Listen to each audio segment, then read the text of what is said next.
Anyway, she sent us a picture. I looked at that picture and I goes, what in the world is that? You know, because it don't look like nothing anybody else has. That's know. right.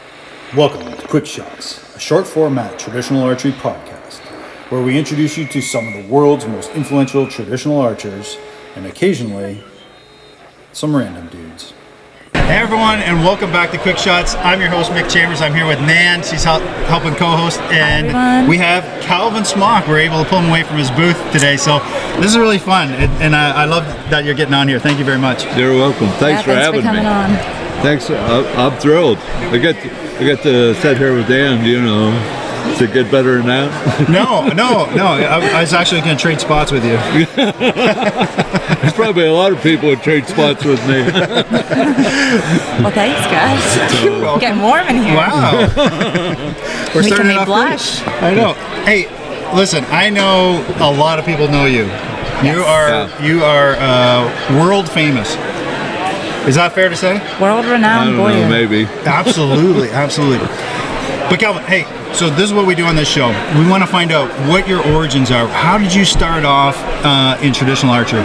Oh, I don't know how much time you got. Got lots. Got lots of time. I guess like when I was 9, 10, you know, I won't say you know too much, but back then, actually in the 50s, you know, wasn't much TV, but you know, you watch kind of corny shows like Robin Hood and different things. Of course, back then we were all pretty simple people, you know, and it didn't take much to entertain us, you know. So, but anyways, I got a bow for my birthday or Christmas, I forget which, and it was a fiberglass bow. I suppose lots of people, that's all they started out with, and I was one of them. And so, yeah, I had arrows, did not very many, and I'd go out and shoot and practice, and so I messed around with that for quite a while, and then of course I was old enough to realize that there were probably better stuff out there, and so I had my eyes set on a bear grizzly. Oh, you know? Is that a game changer for you? Yeah, and so we go into stores back then, and I think they was around $35, if you can imagine that. wow. And you could buy a dozen bear arrows. Half were field tips, half were bear razor heads. So they was like $12. Wow. Yeah. So there's a booth, Bears right down here. I can see the bear I booth. have They ain't $35. $12. I'm going to go down there and ask him for a $35 bow later. Yeah. Two of them. So anyways, so I baled hay and mowed and did different stuff. So I finally ended up with enough money to go in there and buy my bow, even though I looked at Kodiaks and they were like $40 or $60, you know, like, ooh. Oh wow, you know, well back then that was a lot of money, Right. you know. And so I bought that, and I ran around the yard and the house and shot rabbits and woodchucks and sometimes chickens. Like your farm It wasn't real chickens. popular, you know, but nevertheless, anything was a target when we were kids, you know, and so that's why I messed around with that. I hunted, and back then, Pennsylvania, you could only shoot one deer. Yeah. You know, it didn't matter if you shot a doe, you was done. If you shot a buck, you was done. And so I passed up all kinds of stuff.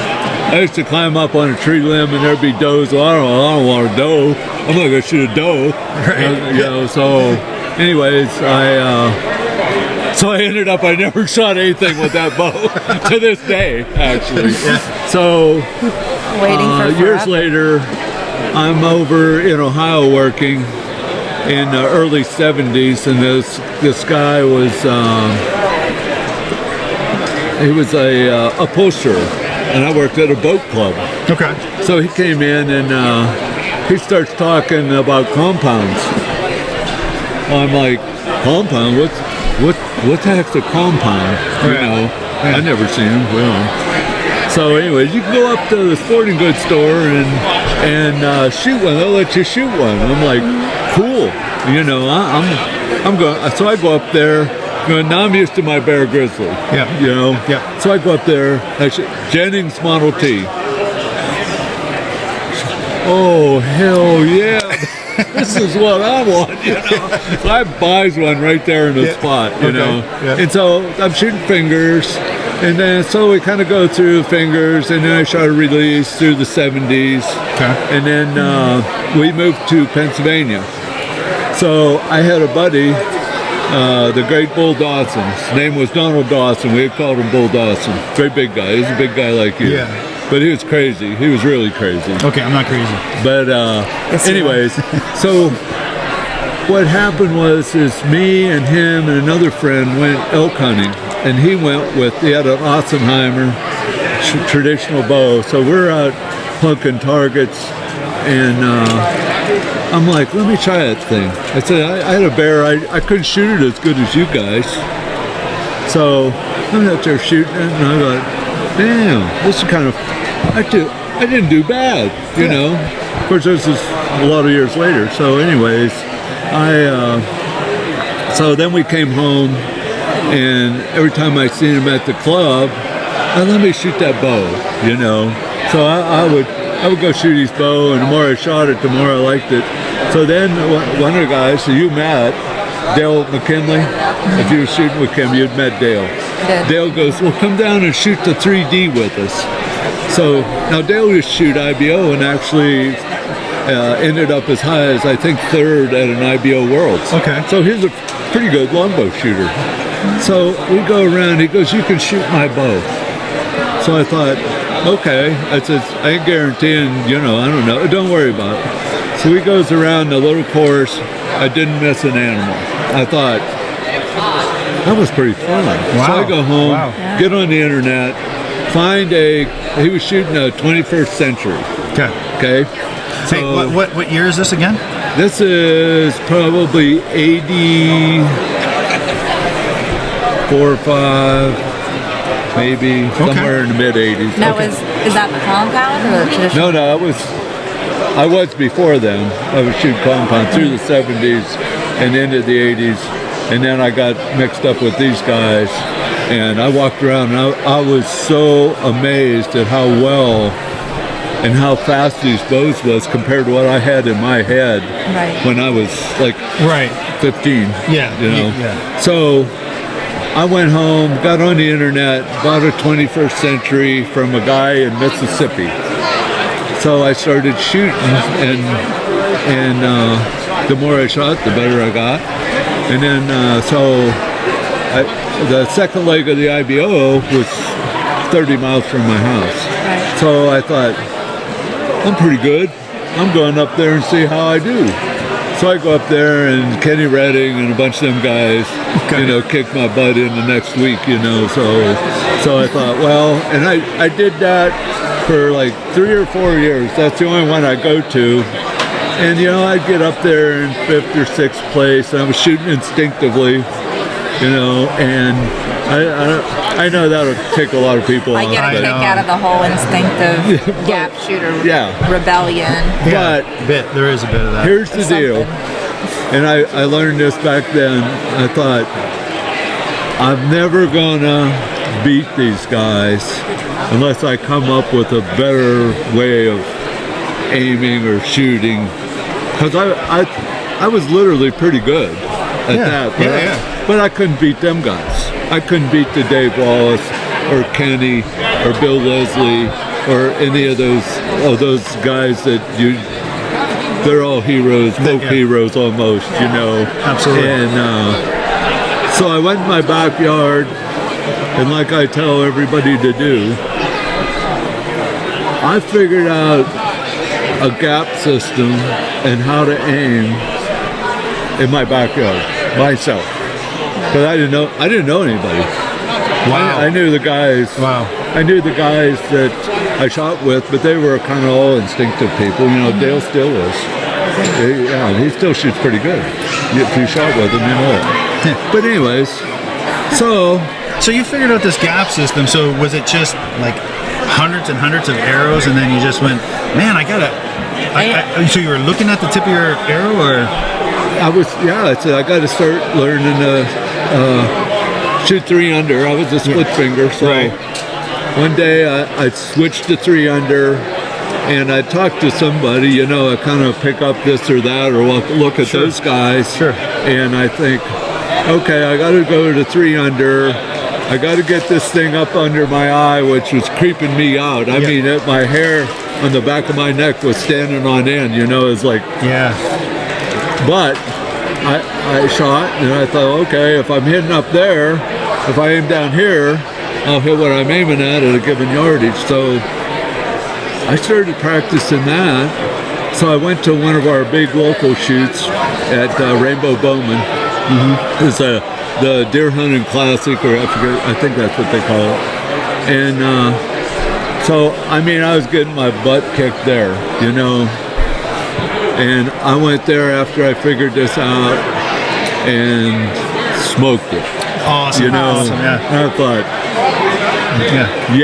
so this was about 2010 or 11, and so about then, you know, we started getting phones, or I was actually on the internet on like Leatherwall and stuff like that.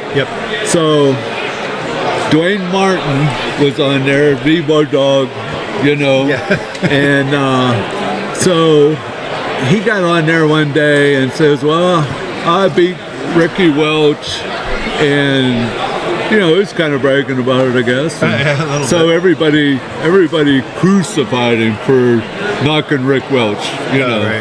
So up until that point, Rick was like the guy, right? Oh yeah, he was the man. You know, he won all this stuff, even though you can't look it up. I know. And he runs a camp, right? And everyone comes. Ricky was a good shooter. You know, I don't want to degrade him. He was a great shooter and a lot of people's hero. He really was. So, but anyway, so Dwayne beat him. So 2012, I decide to go. Well, I'm getting ahead of myself. So anyways, I was going up there, and I finished like 4th or something, and I made a couple at second leg.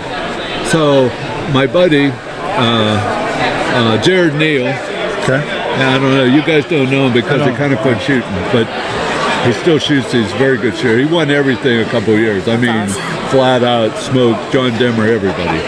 He's a good shooter. But anyways, me and him decided, well, we're going to the 3rd leg, by God. We're going to be good. So we go down there, we drive down, shoot, and leave. So I'm on my way home, and somehow Kenny Redding gets my phone number. I had my cell phone. He calls me. He goes, "You beat Dave Wallace." I'm like, "I did?" Really? I'm like, "Really?" He goes, "Yeah." He's screaming at me and stuff. I don't even know Kenny. You know, that's the first time we really had a conversation. And so him and Dave always had a great rivalry, and Dave had a lot of rivalries, and he's a legend. I don't care what anybody says. I like Dave Wallace. He's a legend. He makes beautiful bows. I wish I'd have brought one so you could see it. You have one at the booth? I do not. Bummer. It's a long bow. But if I know you're going someplace, I'll bring you the one he built me. He built me. You ever seen one of Dave's bows? I have not. No. Oh my God. Really? Awesome. Trust me. You look at Dave's, you'll judge every D-shaped longbow by his bow the rest of your life. It's D-shaped. It's a D-shape. But he beats everybody with it. Builds his own bows. They're not fast. They're not special. They're beautiful, and he knows how to shoot them. So, but anyways, so he's calling me, and I'm like, cool. You know, I won the 3rd leg. All right. So the next year, I'm shooting everything. I'm going to the Worlds. You know, I'm ready. So I go down to the Worlds, and on the steps, come walking down. And in this meantime, we have this. Dwayne gets in trouble by saying stuff about Rick Welch. So we're on the steps walking up, and I'm like, I think that's Bevo Dog, Dwayne Martin. So we met, and then we kind of kept in contact, and then the next year we shot together through the Triple Crown. Right. I won it. Dwayne, we did that for 4 years basically. Oh, that's I won the Triple Crown, I got on teams. I won 4 teams in a row. Wow. I won 4 worlds in a row, and then that was, I think, went through 2015 or 6. I was shooter of the year, a bunch of stuff. And anyways, It's great. you know, I Always a kind of great dropped boost. off. I kind of had some disagreements. It's nobody's business but mine Right. with the IBO. And Sure. so I stopped shooting until this year. I shot the Triple Crown. I didn't do a very good job, but I shot it all the same. But in the meanwhile, we, You and Dwayne. me and Dwayne, Yep. you know, we started this. He goes, well, he went to everybody. He went to Morrison, he went to Sky, anybody he thought would listen. How about you guys make us strictly a barebow riser? Now, all we know is we wanted one. We didn't have a clue what it would look pay like for it. or anything else, you know. It's Someone like, designed it, yeah. we want one that does this, and we're not sure how in the world you're going to do it, but that's what we want. Right. So anyways, he knew my son Kevin. Kevin was a designer for Craftmade. He Okay. designed cabinets and all kinds of stuff. Cool. Anyway, so Kevin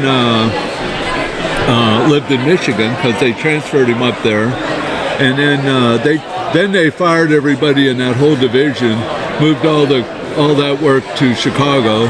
So Kevin was kind of left without a job there. But anyways, I ordered a set of limbs from Jim Belcher. Okay. And I says, Kevin, I'm coming up to see you. How about running over to Jim's and pick up my limbs? You know, they're paid for everything. So he said, okay. So he gets over there and starts talking to Jim, and Jim goes, hey, I could use somebody to finish a couple projects. So Kevin started working on the TR7 literally. Oh, okay. A little bit. I mean, it had been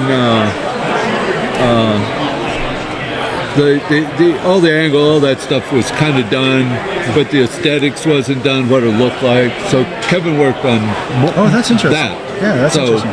So and then they kind of redesigned some other stuff and did some things with Jim, and then anyways, then Kevin ended up getting into kind of the knife business of what you know. Yeah, I know. Yeah. You know, so anyways, so he moved back home, or not home, but back in our area. So Dwayne goes, you think Kevin has designed a bow? We can't get anybody to do it. You'll do it ourselves. So I don't know. So I called up Kevin. I goes, what do you think about doing that? And he goes, well, I ain't got any of the equipment. You know, I need a CAD. I need a computer. I need all this stuff. So I told Dwayne. He goes, well, why don't we go half and we'll buy all that stuff and hope for the best. Yeah, yeah, I know. So anyways, so we told Kevin, I goes, this is what we want. We want it to balance good. We want not have to add weight. We want this. We want that. And he says, okay. And that's all we really told him. Right. You know. Yeah. We. Is that right? We had no clue what it was going to look like, honest to God. So anyways, Kevin's working, you know, I don't know, it's weeks or a couple months later or whatever, and it went and got all the equipment, and so anyways, he sends us a picture.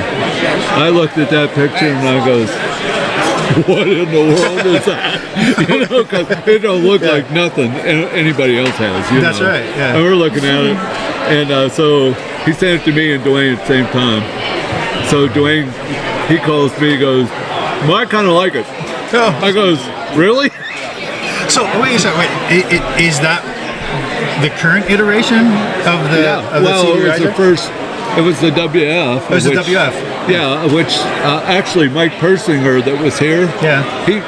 He's literally still shooting one. Yeah, I know. Yeah. Yeah. So it's still winning with it.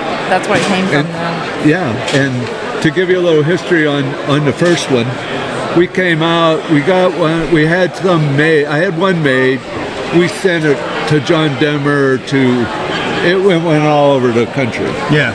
Alan Eagleton, all those Yeah. guys, I don't know, you know, Yeah. I don't know if you know them all, but I know Some he of them, does. yes. But anyways, we sent it all around, they all shot it, thought, yeah, Shit, that yeah, works. that's pretty good. It works. So, okay, make some, you know. And so we made some. That was the 25? The 25 WF, not the X, just the first one with the WF. The WF. Just like Mike's. Mike's actually has one of the first. I just had it on my podcast, so yeah. Yeah. So, anyways, so that was 2014, I think. In 15, I ain't sure if those are the right years. Yeah, that's fine. But nevertheless. Nevertheless. So John Demmer was on board. We sent one down to John. Dwayne had one. Alan Eagleton had one. I don't know who else. There was a few out there. So anyways, we go to that's the first year Lancaster Classic, whatever that was. I think it was 215. Yeah, something maybe. like that. Yeah, something. But anyways, so goes down there. John Demmer shoots a 582 with your bow. With our bow. Wow. That's awesome. At 600 round. Yeah. Our bow, 582. Unbelievable. Crazy score. Yeah. So anyways, so he ended up getting beat by Mark Lynn and what have you. But nevertheless, there was a shot across the bow. Yeah. This riser, you can shoot this riser because nobody had ever shot that before. It's still haven't. No, it's awesome. And so that same year, Dwayne and me, we pack up. We're going to Vegas, by God. You know? Yeah. Okay. Yeah. So we go to Vegas. Dwayne shoots a 282, a 283, and a 286. Smokes everybody at Vegas. First time a modern recurve has won Vegas ever. And then I think the year or two after John Demmer won it too. But nobody's matched that score yet. And that was shot with our original WF. WF 25. The original one. Yeah. So we improved all of them since then. I don't know. Yeah. You know maybe we're going backwards. I don't know. But anyways, so then a lot of the guys looking. You know, if we had a weight, some way to add weight to it. So anyways, I told Kevin. I goes, these guys want to add weight kits to it or weight. So that's how we come up with the WFX. We redesigned kind of the whole thing and moved some weight around. Yeah. Changed some stuff. Made it so we could have our weight kit. Yeah. And of course, then, that's too heavy. We need a light one. Yeah, so then we skeletonized a 25 and made the light. Yep. Okay, and then, you guys ought to make a 19. Yeah. Okay. So now we make a 19, and that's still our best seller. Well, a 19, we haven't changed it a bit. I mean, I've taken 4 deer with the 19. Yeah. And I mean that's low. I mean there's a ton of people that are killing animals all over with that bow. Yep. The 19, and about then, somewhere in there, you know. The push guys came along. Yeah. And of course, Matt was a big fan of ours. You know, had a bunch of him and his dad, and he did the push video. And when he did the push video, I mean, we literally started selling them all over the world. Thanks, Matt. Thanks, Matt. Yeah, they're very influential. And he knows we appreciate what he did, you know. Well, he's done. Yeah. I mean, we talk about the push a lot, so it's not a big deal. But I mean, literally, he's a great friend of ours. Yeah. And he's done so much for traditional archery. He doesn't even know. He doesn't even know how much he's done. He's done a ton for, as you well know, raised money for the team. He's raised money for individuals. You know, Matt. The push has done a lot for lots of people, including us. Yeah, you know. So I mean, you know, they're great guys, and they do a lot, and they do more than lots of people know. Yeah. But anyways, so we did that, and then everybody, the craze starts to go along, you know. So okay, let's make a 27. Mm-hmm. So and they went over big, you know. Guys were buying them and doing them, and then I had a couple of engineer buddies who goes, you know, the compound risers are going long, and everybody's looking at torsional stability and this, that, and the other thing, and so Cody Greenwood was one of them. Yep. You know, and he starts bugging me. When are you going to do that? When are you going to do that? I said, when are you going to send me a check? I'll send you a check today. You know. So Cody said I goes, that? you're going to, and he did. He will. He did. He's part of that 29. Oh yeah. And I said, okay, I'll tell Kevin to design it. If you're gonna do that, we'll go for it. So that's what we did. You know. Yeah. So that's how the 29 came. That's how the 29 came about. Partly because Cody was willing to throw some money at it, but I really wasn't because, and Dwayne was totally against it. He goes, these guys are all crazy. You don't need a 29. He's shooting a 29. What's he now? Yeah, what's he shooting now? Yeah. So anyways, we changed a lot of stuff on the 29. We changed almost everything, even though it looks similar. Yeah. It's not even close to anything else. Yeah.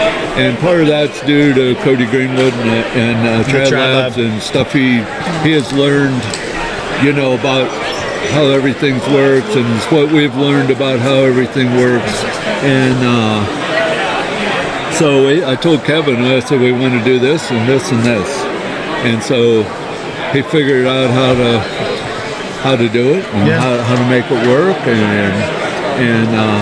So in my shop where we're doing it, she looks at me like, you know, we got to get different billets and this and that. And she's looking at me.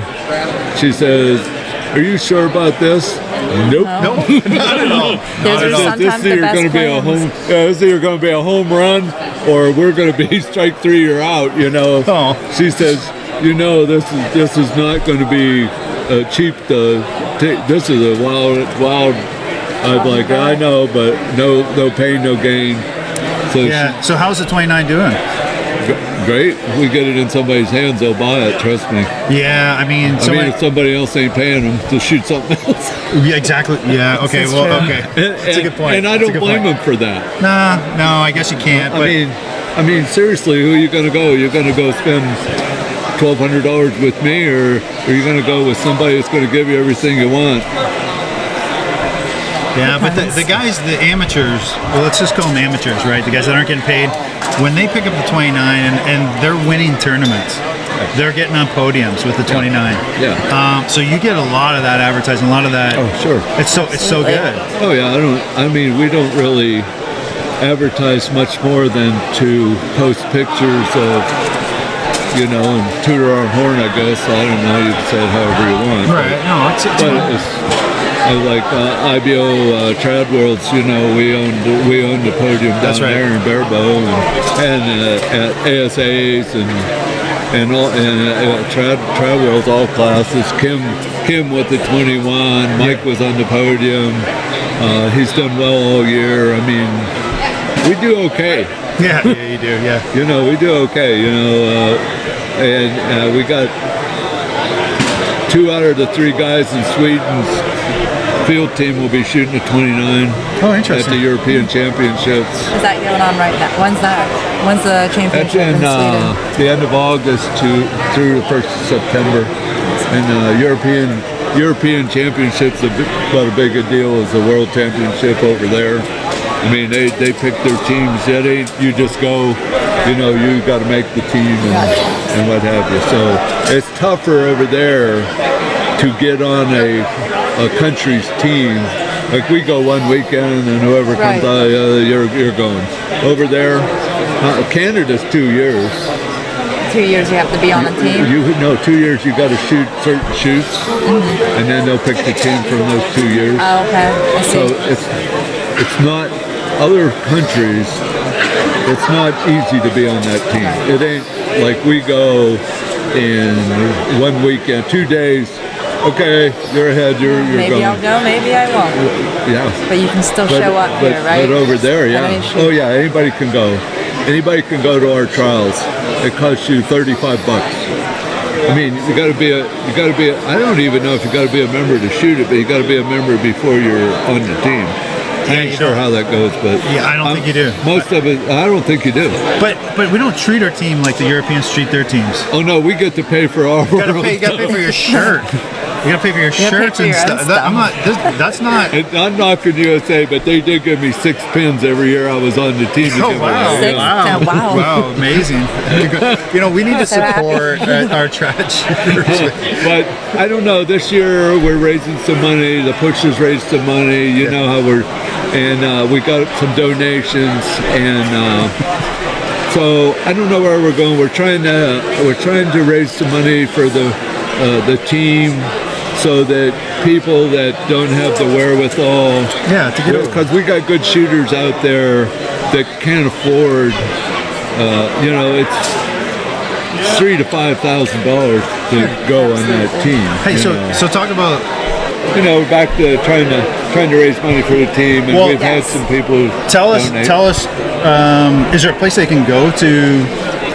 Right now, not really. We're trying to get some stuff clarified with USA Archery. Okay.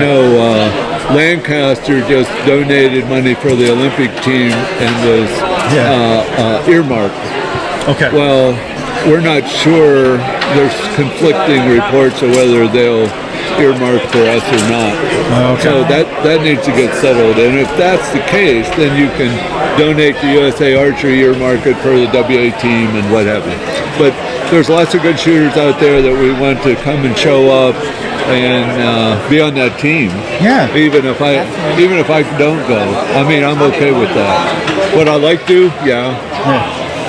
But I'm getting old. And I'm not as good as I used to be. And there's some young guns out there that are fantastic shooters.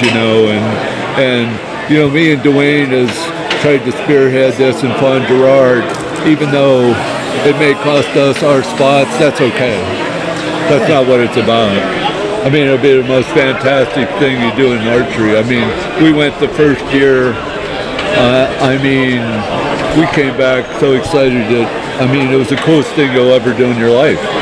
For us, they do it every weekend that way. Over here, we do nothing that way. I heard it was incredibly difficult course. Is that true? Yes. we're walking up through this craggy olive thing. I go, so you mean they climb up here and trim these trees? We're walking up this, and it's a shotgun start.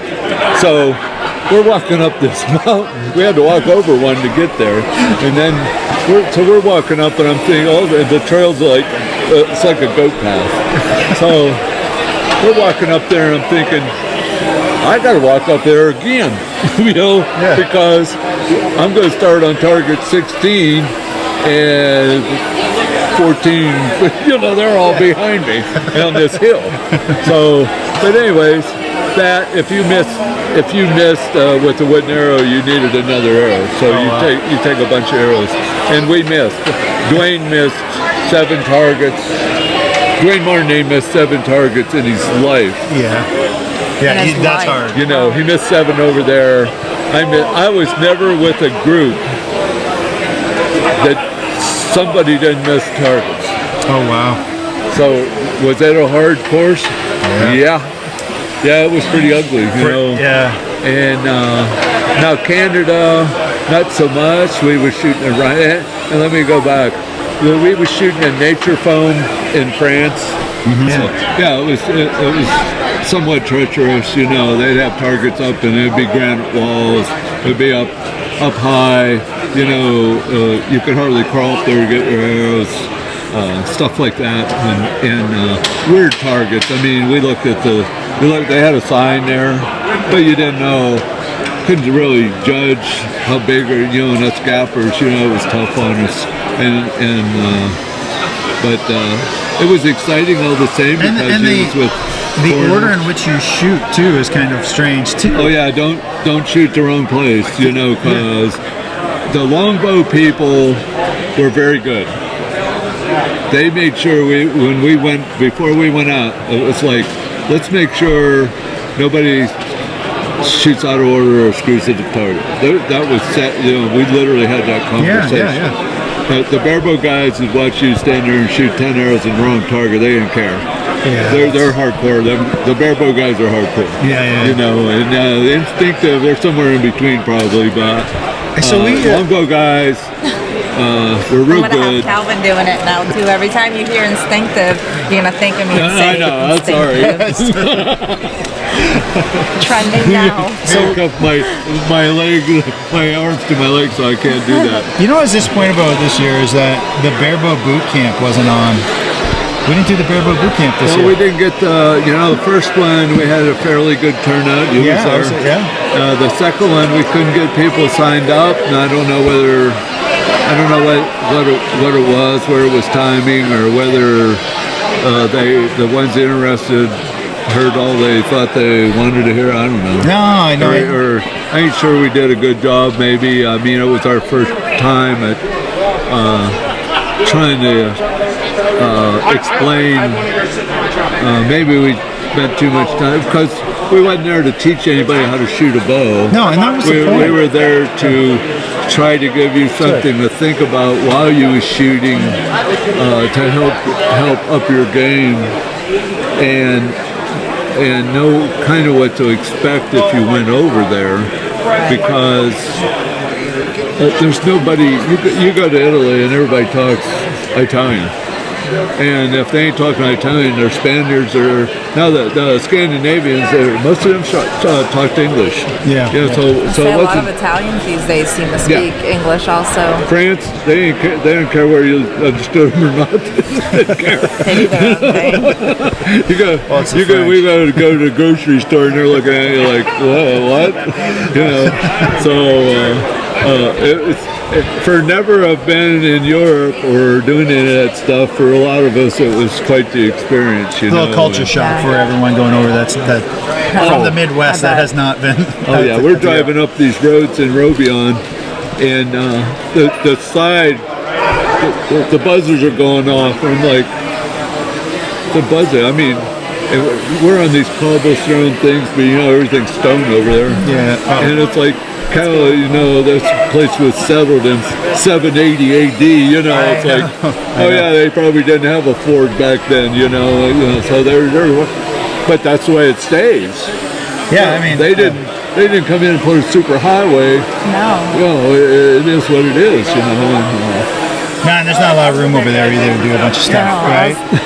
So it's like in fact, what's it? Sorry, wait. I was going to say my experiences in Europe, specifically Sicily and Italy, is all the roads, the smaller roads are cobblestones within the towns, and there's apartments and houses and businesses there. They can't just redo the roadways.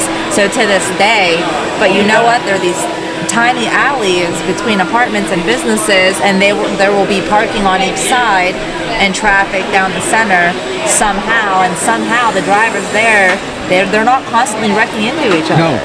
No, that's something we flew into Charles de Gaulle or whatever it is in Paris, and rented a car. Dwayne's driving. We're not even thinking about traffic there, and next thing we know, there's motorcycles. They're going up between us, so it's like, holy moly, and then it dawned on us, oh my God, we're not at home, No. But you're right. You go into Paris and everybody, it's crazy as it was. Everybody had stopped and let you in, and everybody kind of worked. Don't ask me how. They're used to it, I guess. Something. But you say, you go into Paris and the storefronts are on the bottom floor and there are apartments everywhere else. I mean, they're just big buildings. And, and the tenants park on the road, and then people have to drive up to the business and park, and they somehow make this work. Yeah, it's crazy, but pretty cool to see. Absolutely. I love the cobblestone. It's a great experience. Yeah. Oh my God, the best thing ever. That's what sent us. That's I don't know. We're kind of passionate about the World Archery team and the 3D team and anybody that goes. I don't care whether it's a field team or whatever. John and Fawn, they've been over there, and some other Laura Hughes has been there. Great, grand experience. Best thing you'll ever do. It's worth.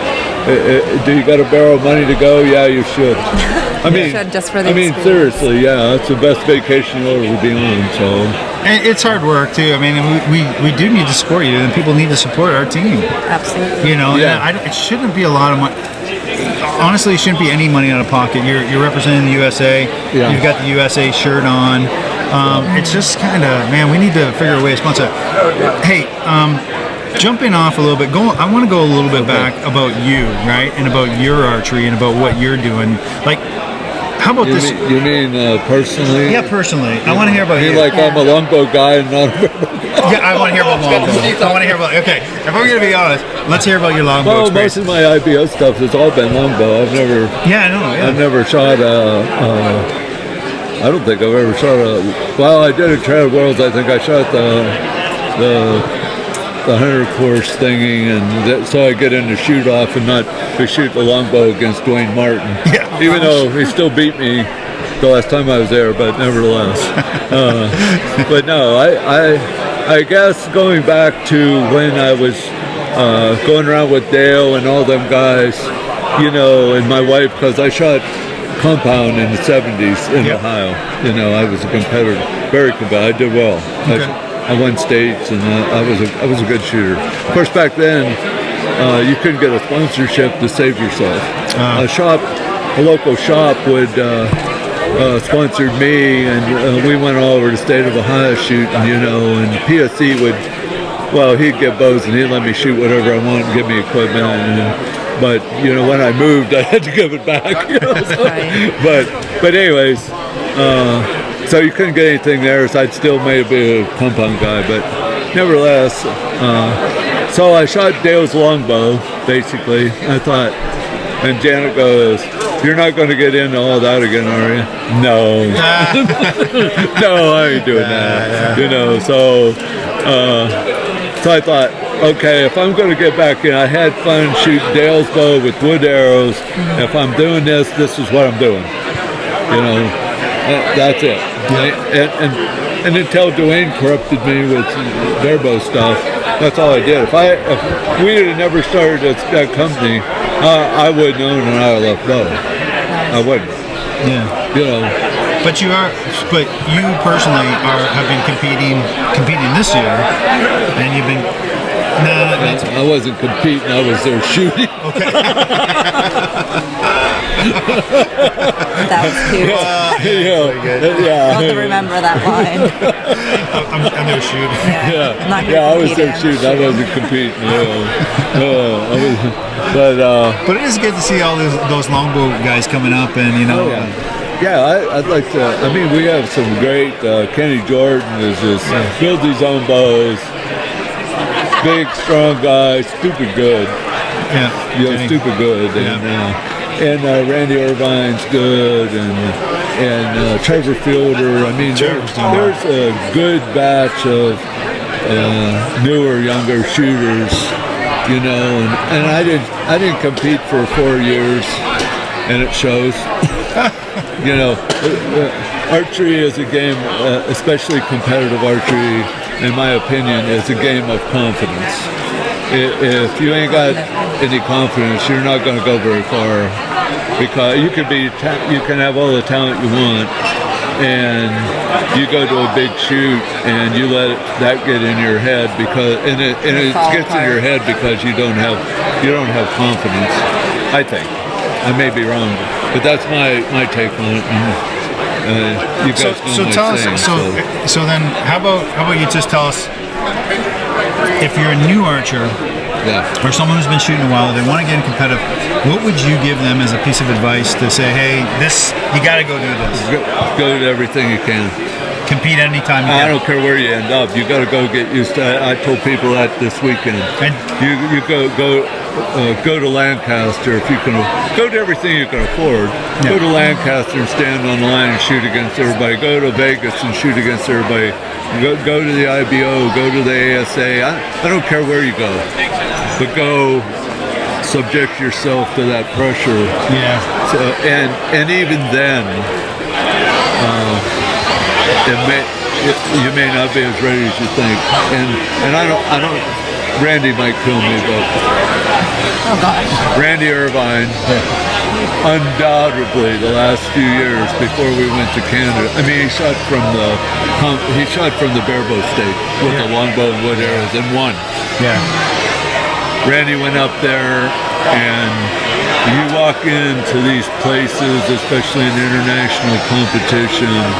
and you see Russia, Italy, France, Spain, all these countries, Argentina, Uruguay, oh my God, you name it, they're there. Australians, everybody. Yep. And you can talk to some and some you can't, but just the idea, and I'll tell you something else. When you pull that jersey on, it changes. It changes. It's like I don't know. I don't know if I can explain it, but I suppose it'd be like the first time if you're a police officer, you put your uniform on, or you join the army and you go down and you put your uniform. I can see how it would feel empowering. Oh my God! Like suit up and show up. Basically, is what you're saying. Yeah, it almost. That puts pressure on you too, though. Just it puts pressure on you, and it's a feeling that I watch these athletes at the Olympics, kneeling and all that baloney. Put that USA jersey on. I don't know how you would do it. I don't know how you could do that. And I've had the good fortune in France to stand on the top podium, and that's a feeling like none other. I mean, chills. In a foreign country, are you kidding me? I mean, yeah. Oh yeah, it was about all we could do to keep it together. I mean, it's crazy. It was crazy, and that jersey changes the way you look at stuff, and maybe pressure. Yeah. I'm sure it's more pressure, but you walk in there and you see all these other jerseys and everything, and it's kind of our Olympics. Yeah. And something very cool that you just don't think about. We when we was in France, especially, not so much in Canada, but when we was in France, of course, there was more countries there, and I don't know, they maybe fired up more. Canada's kind of like being in the U.S. Observers, more. Yeah. But that's what I hear from Canadians. Yeah, everything's ceremonial though. Yeah, everything. The first day, they line you up, and they have a guy and a sign march you out to your targets. Yeah. Every day, that's the routine. And so once we got through the qualification rounds and went out on the semifinals and stuff like that, everybody that didn't make those is lined up on the road, and they're screaming and yelling and cheering their guys on. Yeah. I mean, it was oh my God. I mean, I don't know if you can buy that, honest to God. And it's something we just don't do here. It's like everybody, it would be like everybody that qualified for the Eagle Eye, everybody else is standing on this road, screaming and cheering for them. We don't do that. But over there, France is notoriously loud. You know where France is. It's like, it's about all my Italian relatives. And then they have it's a European thing, I think. Yeah. Italians. They always march you. You get all your team, and they march you through towns. And people, like in Canada, it was kind of a little town. We're kind of thinking, what? There's hardly anybody here. What in the world? Everybody in town was there. I mean, there was 1,000 people along the way, and so everybody anymore. If you take pins, you take candy, you take whatever you got, and all the little kids are in there. It's the greatest thing. It's the greatest thing, That's amazing. And maybe once you do that, your passion to go back is pretty great. Heightened, yeah, definitely. So. Yeah, even if I didn't, I may go just to watch. Where is it this year? Where is it? It'll be in Italy, September 22. It's about an hour and a half from Rome. Oh, okay. So, and I don't know if they're going to have the Rome shoot.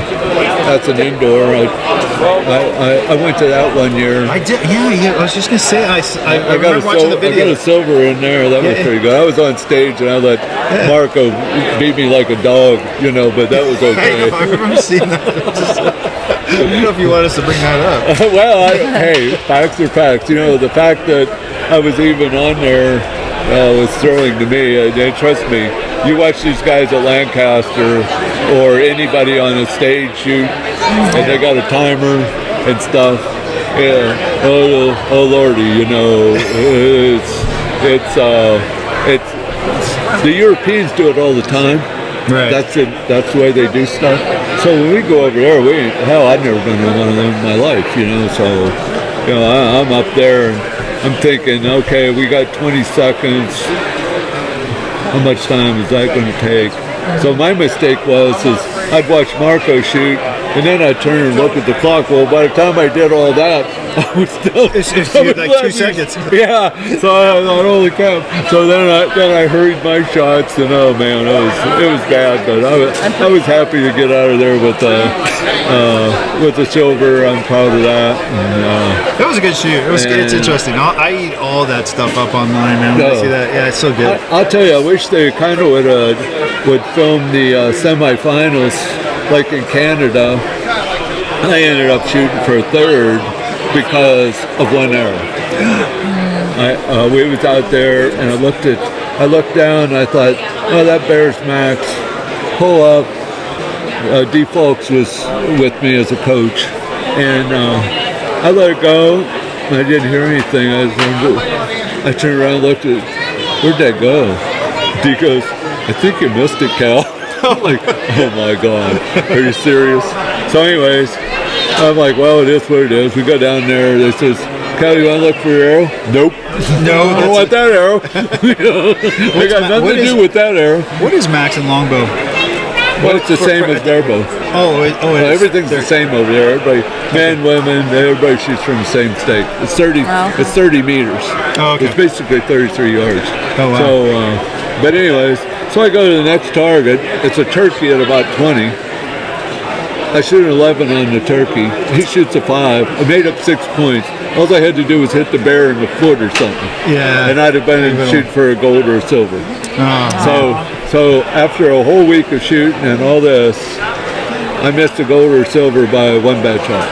So that's the competition over there. That's competition. And there was a whole bunch of us that shot for third. It ended up fourth. Probably not only me, but a lot of the other ones, probably by one arrow. Wow. I mean, it's just a tough crowd.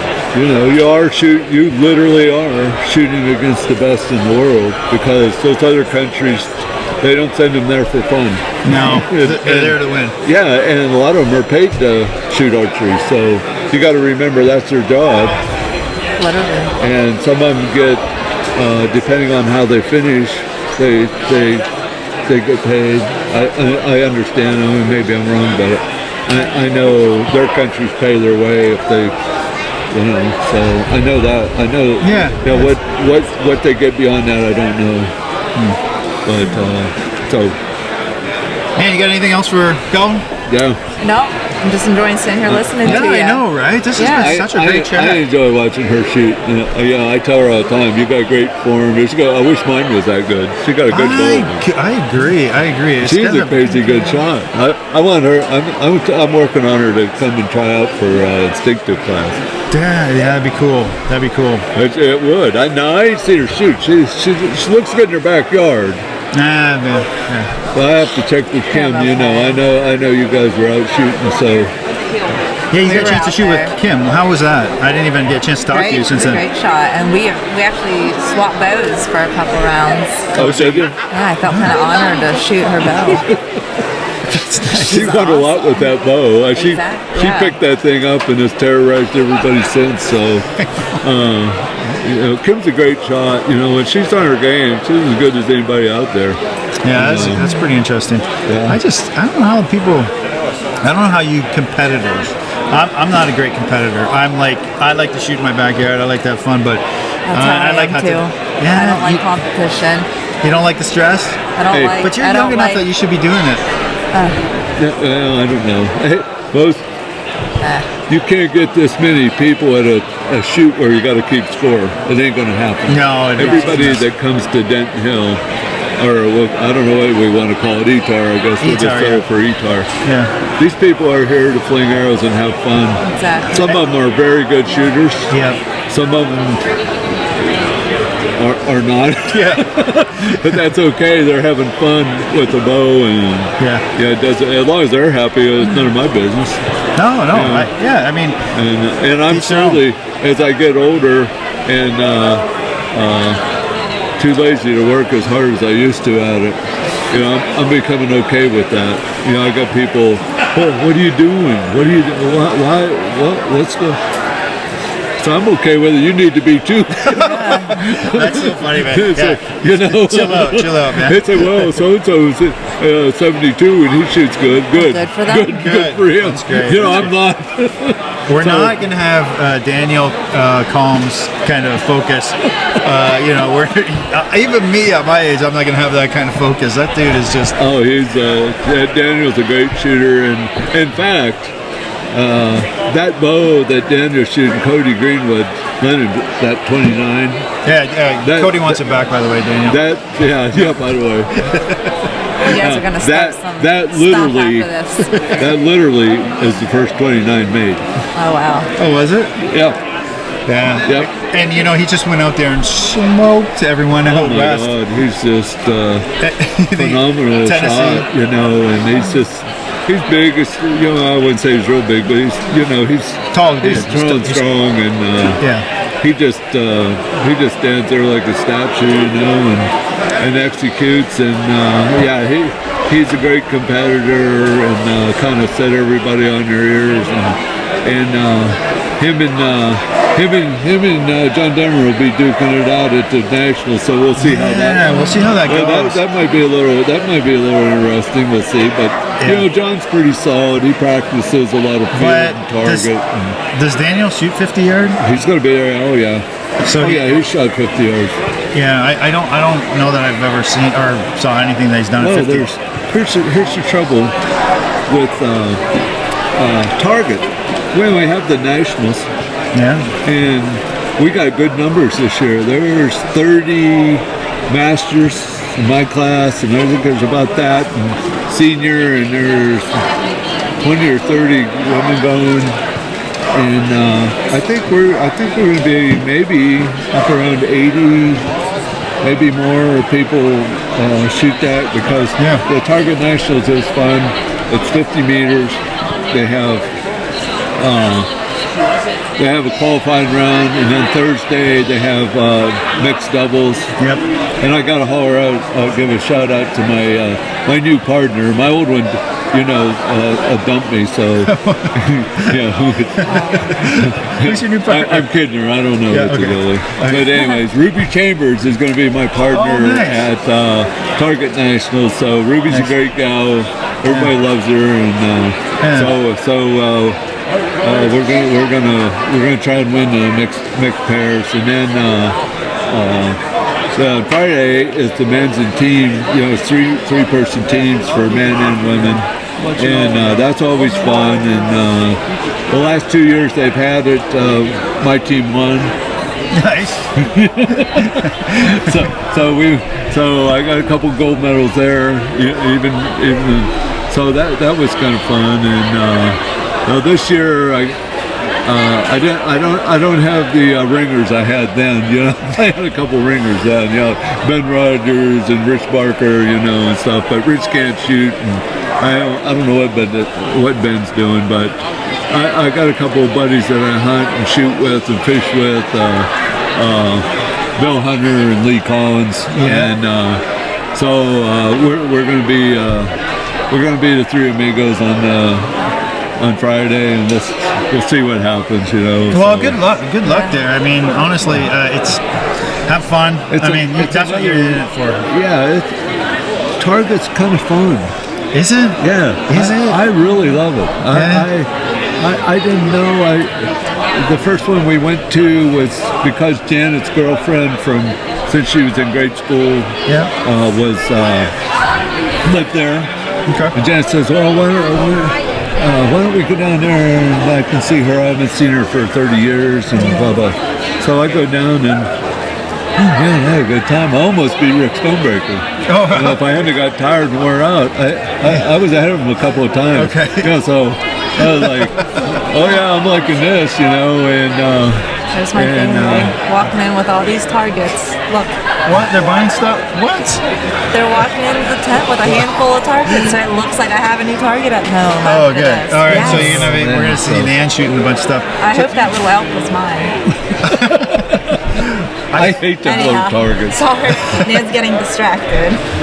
One of our ranges we practiced on bought all them things, and you put that, you look at it here, you go put it in the woods, and it looks like 3 times bigger than it is. Yeah, definitely. And- That's kind of what they did with that Reinhardt one, the backyard target series that they're doing. I mean, they're nice targets and they're economical. Yeah. But they're not very good for practice because None of the shoots have them. no. I think IBO has one of them they use, Oh, really? for a kind of a fooler, I guess, because it really is.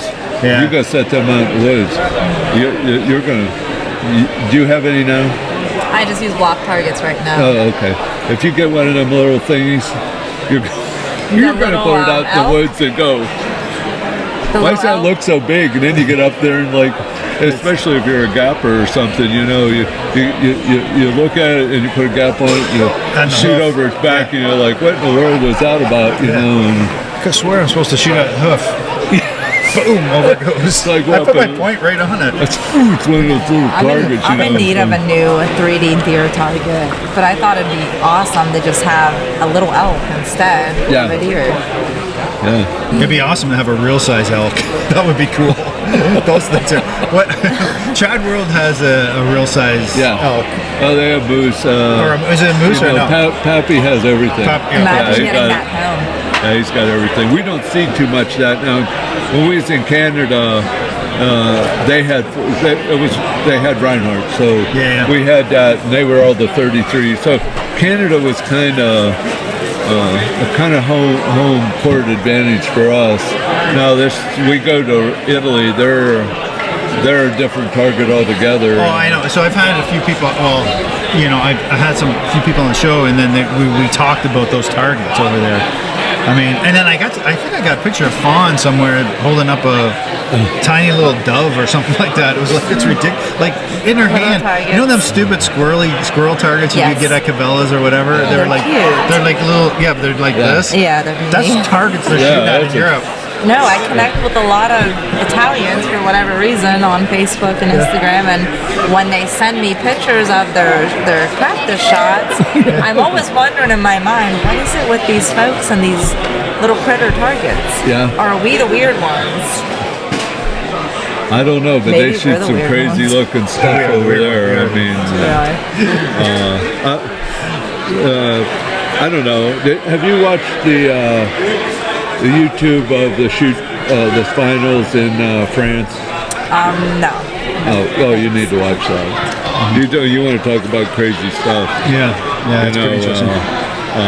Very entertaining. Actually, if you sit there and watch the compound. Are you talking about the courtyard shooting? The courtyard shooting? The courtyard shooting. I'm unfamiliar with it, I think. Oh yeah, as you walked up there, they cover targets, open targets. You'll have to send me. I'll send you a link. that. It's really fun. you have to sit and watch it. Let's see, you can. France is all on there. Rome is actually on there, and Canada's on there. You can watch everybody and get a feel for what goes on. Right. I think. But I know you're a homie guy person, and Homie girl. I'm a You're homie girl. You're Calvin's homie. I'll be your homie, Calvin. I like that. I get where you're at. But I think you got a lot of talent, and we're being a competitive person. We think everybody ought to be, Right. and really.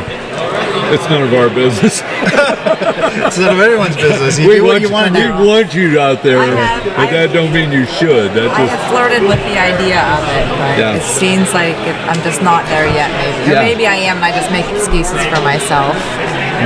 I think a lot of people think competition is.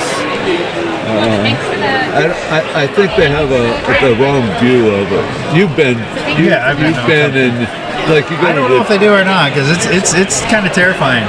It's kind of terrifying. It is terrifying. I mean, I was getting nervous just shooting here on the courses. And it's not a competition. No, it's not. Well, yeah, you're used to shooting by yourself. But or just with my husband or a friend or two. But never. This is the only shooting I like to do at archery tournaments is this right here. You know, it's like, and this is me, and I'm comfortable with it. But man, you're a good shot though. There's a difference. I have my moments. Yeah, and well, I was shooting much better today than I was yesterday. I was all over the place yesterday. Yeah, but that's, you know why? Because you're more comfortable with who you was with and the whole gig. You know, and yesterday you probably like, okay, Kim's dragging me out here. I don't even know her. And honestly, and just to pile on top of what Calvin's saying too, you're also a great ambassador for single string. Oh, I agree. Yeah, so that's important. I couldn't wait to meet you. Actually, I see you. You know, I like all your stuff.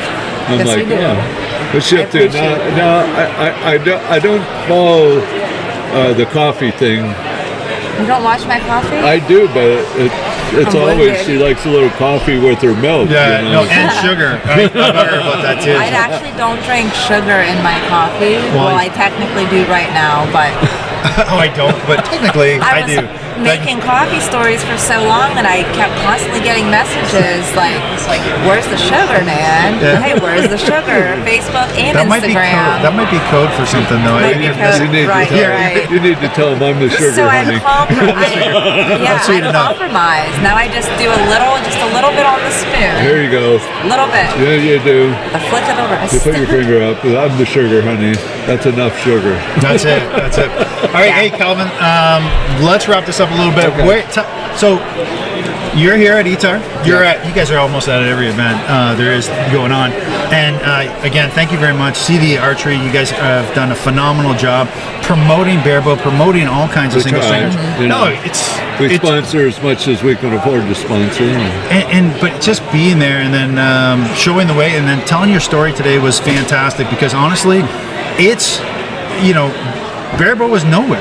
Barebow was like, okay, it's coming, but then it just was like, bam, it's here. It kind of was, you know, and there's not only us, I mean, you know, John Demers had a big role in it, and the fact that guys like Rob Koffel recognize, you know, you want to hear we got barebow and Lancaster? And no, absolutely. So Lancaster Archery is a partner of ours for the show, so anything you want to talk about Rob, it's fine. Go ahead. Yeah. So anyways, they're having this shoot, and everybody, and we're all talking about, you know, now we're building a riser, so So me, Dwayne, Demer, I don't know who all, a bunch of us, we signed up in recurve.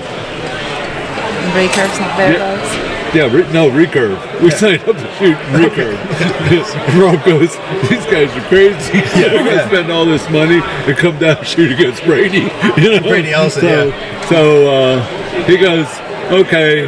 Because there's enough of them. I think he probably was talking with John Wirt, another great ambassador of the sport. John's great, And so, well, if you get this many, okay, we'll do it. Of course, we got it easy, and now there's over 200. And Rob's like just out there on every event, like, you know. Oh yeah, he loves it. He loves it. Then the shoot downs, if you ain't got nothing better to do, drive over just for the shoot. Just drive over for Saturday afternoon. Yeah. And you should drive over just to walk in and see what it's like to be there. Maybe. Whether you shoot or not. I guess that would be a good start, just to go to an event to watch as a spectator. If they open up, I would just shoot. Oh my God. Because that's the thing. If I do go as a spectator, I'm going to be kicking myself, thinking, man, I should have brought my bow. You should have shot. I guarantee you. Guarantee you. But that's okay. You go. Oh, next year I'm going to be ready. I'm coming. I'm going to shoot. But the last time they had one, since Sweden was here, Italy was here. Yeah. You know, some of the best, two of the best women shooters in Europe, literally, was there, and you know, fun doing battle with them and meeting these people, and they're sweet people. Am I right? I mean, anybody will sit there and talk with you, even though they're like the queens of Sweden and the queens of Italy. You know, they're like We love that. they don't care. Oh yeah. You can speak to her in Italian. Oh my God. You can speak speak Italian to Italian. Cinza. She's Fluently. Yeah. oh yeah, she's I have a Sicilian dialect. she's Have you? I Do you know who we're speak talking about? The lady that we're talking about? Have you No. ever watched the Lancaster Archery Classic? No. No, she don't watch done? nothing. She's the lady. She goes. She I'm a shoots like. hermit. She pulls back to here, then she kind of closes her eyes, and then you'll see her. You'll know who I'm talking about. yeah. She has a very distinctive way of shooting her bow. Yeah. I think you'd like her. Yeah. You Oh should. yeah, Send you me would. a link. I'll check her out. Okay, we'll do. Oh, I need to start watching more YouTube. It seems like. Well, just on this stuff and get the bug for competition. Hey, we should Yeah. wrap up though. Yeah. Sorry, we could talk all. oh my just God! sit here all I afternoon told and you. You chit-chat. sure? I'm sure I'll be by your So tent that's again the to short chat. version of how you got into trad archery. We'll do the long one later. Yeah. that was a When I short- got time to tell you some stories, right? I know we didn't even touch on hunting and stuff like that. We're definitely gonna have you back on because I mean, I remember at Bear Bow Boot Camp you were telling me a good story about a bear. my bear, yeah. Your bear. So we'll get I into saw that. a bear today on the way here from the campground.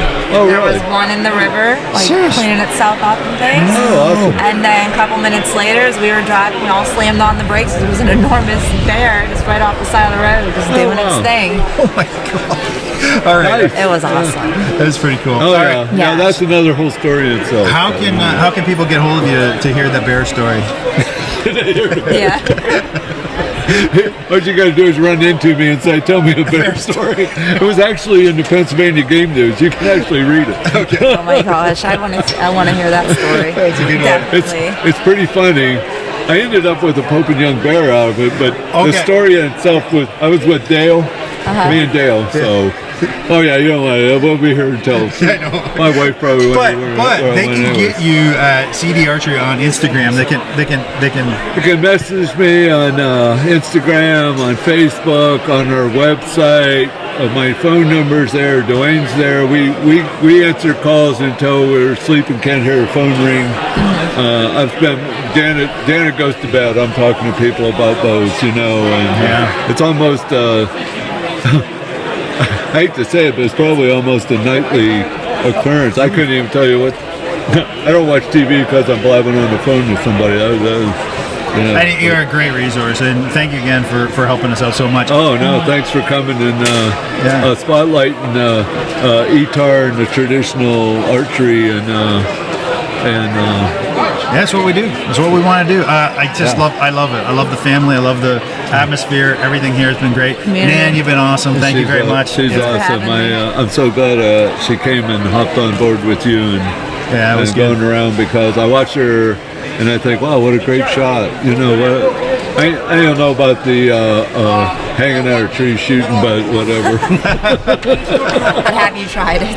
Have you tried? No, and Have I you probably tried it? am not going to. I'm not doing it either. I go buy new stands with those big. The comfy chair. Yeah, big comfy chairs. Maybe Yeah. that's what I need. I for get the hunting, XL like stands, too. A big. Maybe I just want to be comfy. I mean, I am comfy in my saddle, but Yeah, no, I'm not hanging up a tree like that. Anyway, guys, thank you very much. Thank you very much. Yeah. Thanks, everyone. And hey, just want to shout out to our sponsors, Lancaster Archery Three Rivers Archery. and Yost Yeah, Archery. nobody asked me, so I just did saying. ask CD. Next year we will ask But they're busy funding everyone else and doing such a great job. So thank you Oh, very much yeah, for man. that. All right, Yeah, we'll talk thanks to you for later, coming guys. on. Oh, no problem. We'll see y'all.